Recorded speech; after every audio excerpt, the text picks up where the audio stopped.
schwitzt und quält sich täglich durch den Wald. Der andere lebt gesund und hofft, wird 1000 Jahre alt. Ob Rohkost oder Knoblauchpillen, jeder hat so seine Tricks.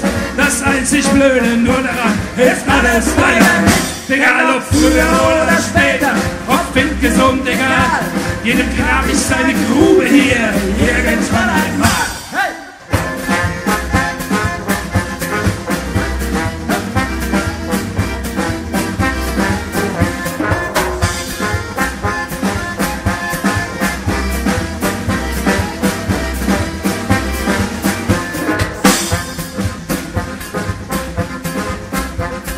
Der eine klebt im Geld wie ein babisches Bonbon.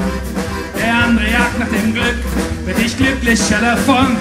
Und für all die großen Spieler vorn im Rampenlicht ist jedes Spiel auch mal vorbei. Und Verlängerung gibt es nicht. Egal ob früher oder später, ob reich, berühmt, egal.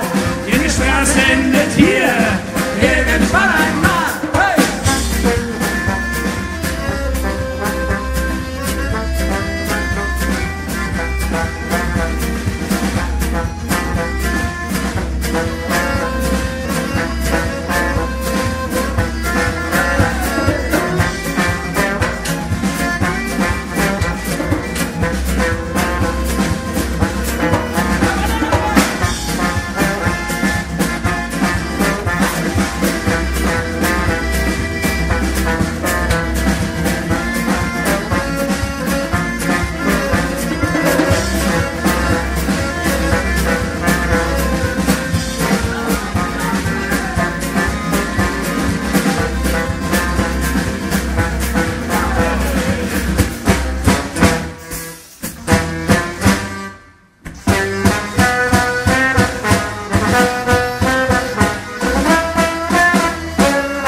Schatz, da liegen sie, schön in Reihe und Glied, ob reich, berühmt oder gesund, ohne Unterschied.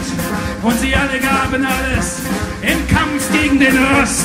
Ist schad drum, denn was übrig bleibt, ist leider nur Kompost.